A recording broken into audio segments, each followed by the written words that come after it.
एक बाप अपनी बेटी को जुए में हार गया। कहते हैं जुए में हारी हुई औरत और जीता हुआ पैसा कभी एक हाथ में टिक के नहीं बैठता, आगे आगे मुंतकिल होता रहता है। एक गांव के गरीब दरवाजे पे दस्तक होती है। दस्तक देने वाला वाबड़ा वाला है। उनके मीटर को प्लास से काटने लगता है। इतने में दरवाज़ा खुलता है। एक लड़की बाहर आती है जो शादीशुदा है। उसकी उम्र होगी 20-22 साल। ये वाबड़ा वाला उस लड़की को देख के आंखें झपकना भूल गया। वो कहता है कि अपनी जिंदगी में इससे प्यारी खूबसूरत लड़की देखी नहीं है। लड़की क्या थी, कोई अप्सरा थी, हूर परी थी। लड़की अभी नहा के आई थी, उसके बालों से पानी टपक रहा था। उस लड़की ने काला लिबास पहन रखा था। ऐसे लगता था जैसे कोयले के कान से हीरा निकल आया हो। वो लड़की कहती है, बाबूजी ये जुल्म क्यों कर रहे हो, हमारा मीटर क्यों काट रहे हो। वापडा वाला कहता है कि आपने 3 माह से बिजली का बिल जमा नहीं कराया, मीटर ना काटो तो और क्या करूं। वो औरत कहती है, हम पे रहम करो, हम बड़े गरीब लोग हैं। वो आदमी कहता है, बिल जमा करा दो, मैं रहम कर देता हूँ। औरत कहती है, हमारे पास तो देने को कुछ भी नहीं है, आप जो कहोगे मैं आपकी बात मान जाऊंगी। अल्लाह की मेहरबानी है, आप तो खाते पीते लोग, हम तो गरीब हैं, हमारा मीटर मत काटो। जो वापड़ा वाला था उस औरत की बात पे गौर करता है। औरत कह रही है, जो कहोगे मान जाऊंगी। वापड़ा वाला कहता है, मैं जो कहूंगा मानोगी। औरत कहती है, मैं मान जाऊंगी। ये सोचता है अपनी नापाक ख्वाहिश पूरी कर लूं इस औरत के साथ, क्योंकि दुनिया की सबसे खूबसूरत औरत मेरे सामने खड़ी है। ये फोन करता है महकमे में अपने दोस्त को। उससे कहता है कि इस मीटर पे जो बिल है ना, जमा करा दो, मैं तुमको आके पैसे देता हूँ। औरत कहती है, अंदर आ जाए, मैं चाय का बंदोबस्त करती हूँ। अंदर आता है, चाय का बंदोबस्त हो रहा है। इतनी देर में उस औरत का शोहर आता है। औरत बताती है, मेरा शोहर है। शोहर पूछता है, ये बंदा कौन है। वो औरत कहती है, वाबड़ा वाला है। वाबड़ा वाला कहता है, मैं आपका मीटर काटने आया हूँ। वो जो शोहर है उसका सुनी अनसुनी करके अंदर जाता है, बिस्तर पर लेटता है और वहीं पे सो जाता है। अब ये वाबड़ा वाला हैरान परेशान के इतनी जवान खूबसूरत औरत जिसकी उम्र मुश्किल से 21-22 साल होगी, और उसका शोहर 60-65 साल का। वो उस औरत से कहता है कि तुम्हारी क्या मजबूरी बन गई थी, इतने बदसूरत और बूढ़े शख्स से शादी की तूने। औरत कहती है कि मेरा बाप जो था ना, इसका दोस्त था। मेरे बाप की दुकान थी किराने की, और रात के 9-10 बजे के बाद ना, बाप के दुकान के सामने खड़ा था। वहां बैठ के ये दोस्त ना जुआ खेलते थे। आस्ता आस्ता बाप को जुए की आदत लग गई। पहले बाप जीता रहा जुआ। बाप में बाप हारता गया। पहले माँ के जेवर हारे, फिर जमा पूंजी हारी, फिर मकान हारा, फिर जमीन हारी, फिर उसके बाद दुकान हार गया। फिर बाप ने फैसला कर लिया कि आज के बाद मैं उन उस दोस्तों से नहीं मिलूंगा। शाम को घर पे रहता। जब ना मिले, इंसान तड़पता है। रात के 9-10 बजे बाप ऐसे तड़पता था, परेशान होता था। आखिर एक दिन बाप को रहा ना गया और वहां पे चला गया जहां दोस्त बैठ के जुआ खेल रहे थे। तो जो मेरा शोहर है, उस टाइम शादी तो हुई नहीं थी। वो कहता है कि आज तुम यहाँ पे क्या लेने आए हो। तुम तो अपनी ज़मीन भी मुझ पे हार चुके हो, मकान भी मुझ पे हार चुके हो, घर भी हार चुके हो, बीवी का जेवर भी हार चुके हो।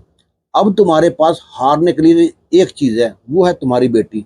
और मैं तुमसे वादा करता हूँ, अगर तुम अपनी बेटी हार गया ना, मैं उसको अपनी रखेल नहीं बनाऊंगा, उससे निकाह करूंगा, शादी करूंगा। उसके बदले तुम्हारा मकान तुमको मिल जाएगा, तुम्हारी ज़मीन तुमको मिल जाएगी, तुम्हारी दुकान तुमको मिल जाएगी, तुम्हारी बीवी का जेवर मिल जाएगा। बाप ने आओ देखना ताओ मुझको जुए पे लगा दिया। वही हुआ, बाद जुए मुझको हार गया। उस बंदे ने कहा कि मैं फलां तारीख को बारात लेके आऊंगा, अपनी बेटी को तैयार रखना। बाप घर पे आता है, माँ से कहता है, दो बातें, एक खुशी की और एक गम की। माँ कहती है, बताओ कौन सी बात खुशी की है, वो पहले बता दो। वो कहता है, हमारी ज़मीन जायदाद दुकान तुम्हारा जेवर सब मिल जाएगा। और गम की बात यह है कि उसके बदले जो मेरा दोस्त है फलाना, उससे मेरी बेटी की शादी होनी चाहिए। अब माँ बाप खुश थे और गम भी थे। आखिर माँ और बाप ने जोर जबरदस्ती से मेरी शादी कर दी। बहुत हाथ पांव मारे, बड़ी कोशिश की, लेकिन है कि कहीं पेश ना चली और शादी हो गई। आज उस नशेई के मैं 2 बच्चों की माँ बन चुकी हूँ। नशेई को कुछ होश नहीं होता। और ये पहले बहुत अमीर था, इसकी बसें चलती थी। आज ये हाल है, जुए में बसें हार चुका है। और हम दो मियाँ बीवी जाते हैं, वहाँ पे गंदम की कटाई करते हैं, जिसको वाडी कहते हैं पंजाबी में। वाडी करते हैं। हमारे पास खाने को पैसे नहीं है, वरना बिल जमा कराए थे। अब ये उसको देखी जा रहा है और उसकी बातें सुनती जा रहा है। वो कहता है कि तुम्हारे पास तो बहुत ऑप्शन थी, छोड़ देती इसको। औरत कहती है, इन 2 बच्चों को क्या करती। कोई माँ मुझे अपनाता 2 बच्चों के साथ।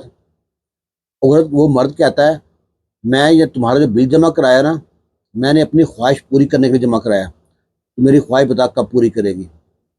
औरत कहती है, मैं तभी समझ गई, तुझे मुझे ये कहा था ना, तो मैं ये तुम्हें एक मशवरा देती हूँ, मैंने तुम्हारी आंखों में अपने लिए प्यार देखा है और मुझको भी तुम अच्छे लगते हो। औरत ने उस पर जाल फेंक दिया मर्द के ऊपर।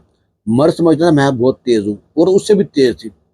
औरत कहती है कि तुम मेरे शोहर को मार दे और मुझको अपना ले, बस शर्त इतनी है, मेरे 2 बच्चों को भी अपनाना है।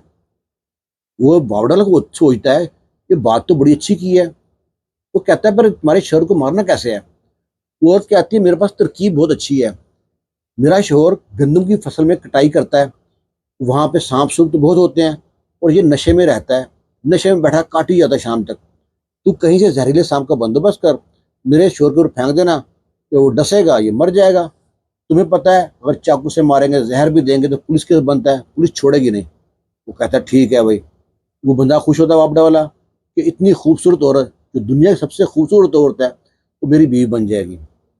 अगले दिन वो फसल में कटाई कर रहा था, निशाई वापडा वाला जाता है, सांप का बंदोबस्त करता है, उसके ऊपर सांप फेंकता है, सांप डंग मारता है। जो नशई था वहां पे चीखता है, चिल्लाता है, उसके पास कोई भी नहीं आता और चीख चाक के वहीं पे थक के मर जाता है। जब 2 ढाई घंटे बाद जाते हैं दोनों, आशिक और माशूक देखते हैं वो मर चुका है, मुझसे जाग निकल रही है। औरत ने वहां शोर मचाना शुरू कर दिया, वैन करती है कि मेरा शोहर मर गया, मैं भरी जवानी में बेवा हो गई। लोग आते हैं, हमदर्दी बांटते हैं। कुछ वक्त गुजरता है, इज्जत पूरी करती है और शादी कर लेती है वापडा वाले के साथ। जब वापडा वाले के साथ शादी होती है, वापडा वाला बड़ा खुश था। उसकी अपनी बीवी की हर ख्वाहिश पूरी करता है, जायज़ और नाजायज़।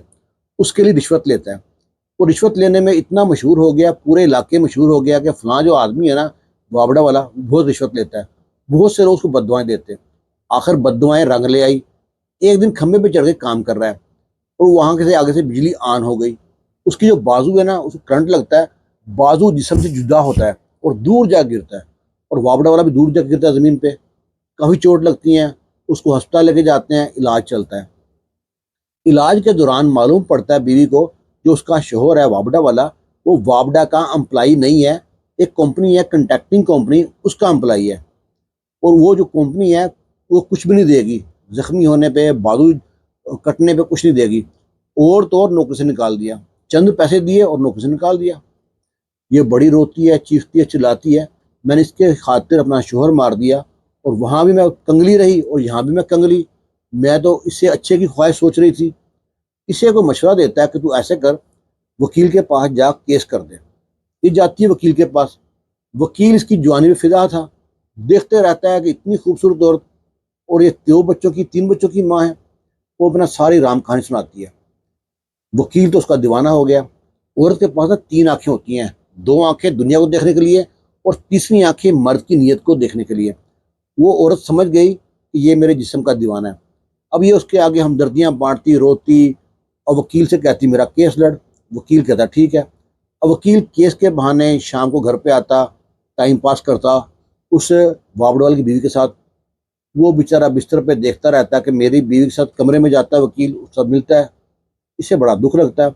वकील से कहता है कि देख, तू मेरा केस लड़, ये मेरे घर में आने जाने की जरूरत नहीं है तुमको, और तू मेरी बीवी को जानता नहीं है, मेरी बीवी कातला है, इसने और मैंने मिलके इसके पहले शोर को मारा हुआ है। वकील उसकी बात सुनी सुनी करता है, वो तो एंजॉय कर रहा था। अब वो जो वकील ना उसकी बीवी को बताता है कि तुम्हारे शोहर ने तुम्हारे बारे में मेरे को ये कहा है, तुम ऐसे शोहर की बीवी है जो तुम्हारे खिलाफ बातें कर रहा है, तू तलाक ले ले इससे। वो जनाब खुला का मुकदमा दर्ज करा देती है। खुला का मुकदमा दर्ज जो मिलता है, तो वापडा वाला हक्का बक्का हैरान परेशान, ये क्या मामला बन गया। इधर फिर क्या होता है कि जो ना वो वापडा वाला है, वो दिल बर्दाश्त होकर जाता है थाने में। थाने में आकर दरखास्त देता है, उनको बताता है कि फलां तारीख को ऐसे ऐसे इस गांव में एक बंदा का कत्ल हो गया था और जिसको किसी को समझ ही नहीं आई। हमने सांप से, मैंने और जो मेरी अब बीवी है मिलकर उसको मारा है। पुलिस जब पता कराती है, वाकई उस तारीख को ऐसे उस गांव में बंदा मरता है जिसको सांप ने डसा था। अब ये बताता है कि सांप को हम लेके आए थे, उसको पहले नशा दिया था बंदे को, जब नशे में धुत हो गया तो उसके ऊपर सांप छोड़ दिया। पुलिस ना अरेस्ट करती है इसको भी, उसकी बीवी को भी।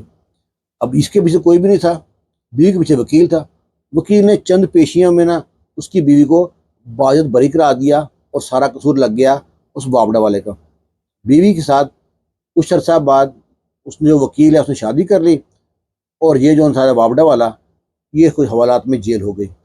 अब यह वहाँ बैठ के अपने पुराने सारे दुख सुनता है, सोचता है कि मैंने कहाँ गलती की और उसमें अपनी कहानी लिखी। कहानी लिख के एक फेसबुक पेज पे उसने शेयर कर दी। वहाँ से हमने आप सामने शेयर किया। औरत की चालाकियाँ मकारियाँ, आप समझते हो कि आप बड़े तेज़ हो, बड़े शातिर हो, हमेशा शेर को सवा शेर टकरता रहता है। मर्द जितना भी शातिर हो ना, मर्द के पास सिर्फ दिमाग होता है, औरत के पास दिमाग और जिस्म दोनों चीज़ें होती हैं। लिहाजा औरत के साथ होशियारी करने की ज़रूरत नहीं है। इस वाक़ये के बारे में आपकी राय का इंतज़ार करेंगे। खुश रहें, शाद रहें, आबाद रहें। अल्लाह हाफ़िज़।